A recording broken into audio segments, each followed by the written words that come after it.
Hi guys, this is Christine, your relationship and mindset master doctor and your leverage for change. So today I'm going to be speaking about what I'm going to call this is the hellish dance between the anxious preoccupied individual and the dismissive avoidant attachment style individual. And this is something that happens a lot.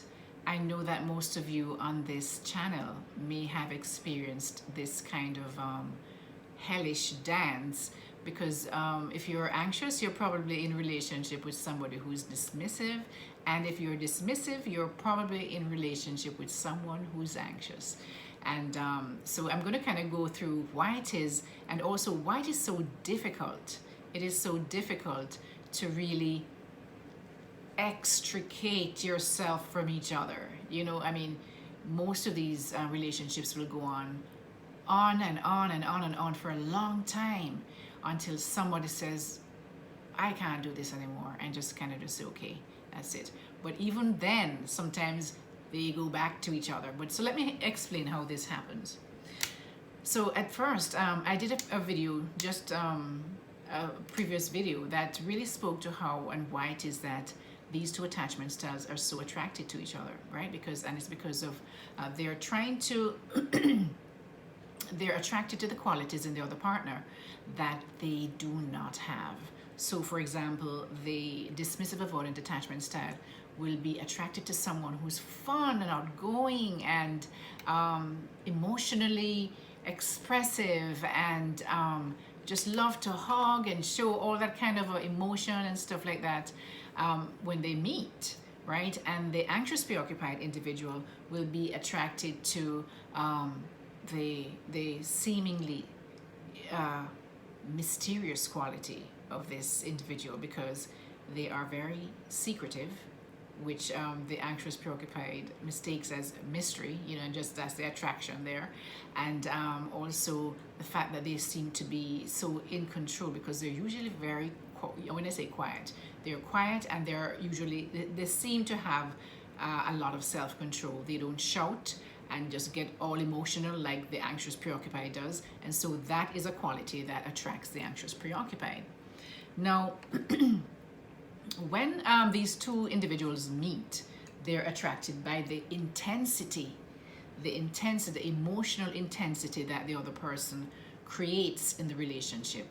And that's why I mentioned earlier that usually if one of these attachment style is in relationship, or when they meet someone who's secure, they don't find that attractive because this kind of person is very stable. And so they attract the attachment styles, the anxious and the dismissive, the avoidant attachment styles. They like a lot of, they have grown up and have experienced in their childhood a lot of drama. And so for them, that is what is normal. That is what a relationship is supposed to be like. And so that all that drama and that quarreling and that fighting and this push-pull thing, that is what they feel. It excites them, right? Because that's what they're used to, right? But the thing about it is that when the anxious preoccupied meet the dismissive avoidant, they give everything, because that's how the anxious person is. They open up about themselves. They give everything of themselves. They love they put their dismissive partner on a pedestal. They shower them with love and all of that kind of stuff. They kind of basically abandon themselves to really just give their all to this person. And after a while, the dismissive avoidant attachment style individual feels suffocated. Doesn't take too long either, by the way.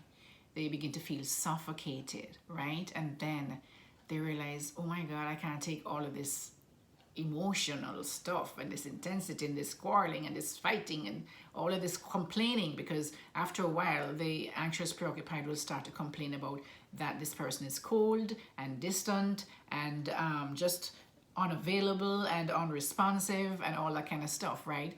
And during this time when the anxious preoccupied is complaining, the dismissive person will just basically be quiet. As I say, they're very unemotional, unemotional is what it is. And so they will remain very quiet, but when they kind of pop and just like explode, they will probably, you know, say things like, you're so damn needy, you're so needy and clingy, and you need to be more independent, or whatever it is, right? And you're mad, you're crazy, you're going off your rockers, or whatever it might be. So this is how the dismissive avoidant will see the anxious preoccupied after a while, when they have spent that time, and the anxious preoccupied is thinking that they're just showing their love, and it's not being reciprocated by the dismissive avoidant.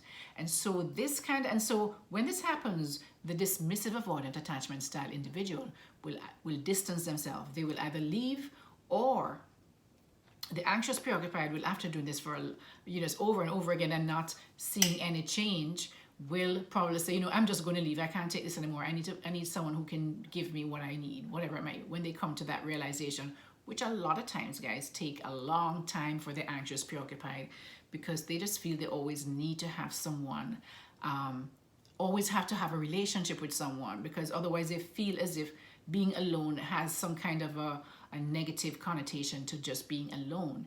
And so they feel they need someone to fulfill their needs. And so they will actually stay in a relationship longer than the dismissive avoidant will. The dismissive avoidant may be the one to leave first, right? But it might be, but the thing about it is, when the anxious preoccupied decides, I can't take this anymore, I'm not, getting what I need out of this. And they might not say that. They might just say, I'm just going to, you're so distant and cold. They just realize they're not being fulfilled in their relationship. And if they are working on themselves and they realize that this is not how a healthy relationship should be, they may leave, right? The bad thing is that, or the weird thing is that, I should say, not a bad thing, a weird thing is that at the point that they leave, now all of a sudden, the dismissive avoidant attachment style is like, they don't see that threat anymore of this clinginess, or this distant, or this neediness from this person who is leaving. And now they pull out they pull out everything that they have emotionally to now try and get this person back. They wouldn't do it when the person was there, but the moment they don't feel that threat of them being there anymore, I don't know what's going on with them, God knows.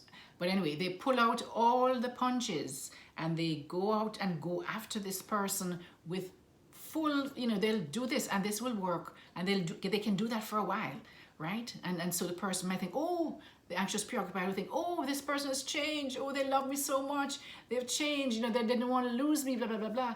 And so they go back now and they start doing the same thing they did before, giving everything to this person, loving this person, doing all of that kind of thing, putting them on a pedestal, just showering them with love and affection and everything. And all of a sudden, it happens again.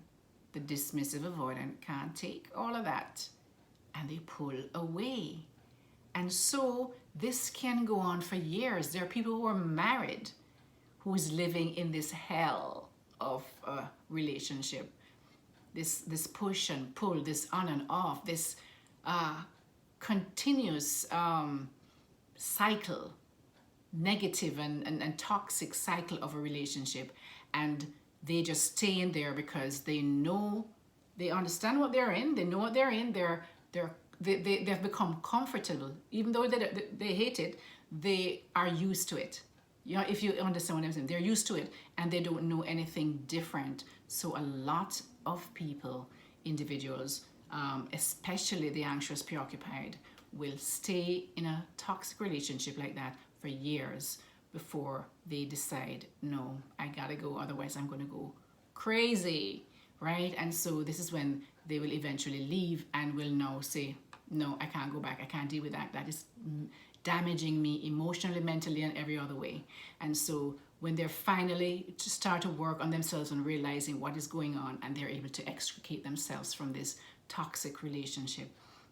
But most of the time, this thing can continue on for long periods of time, guys.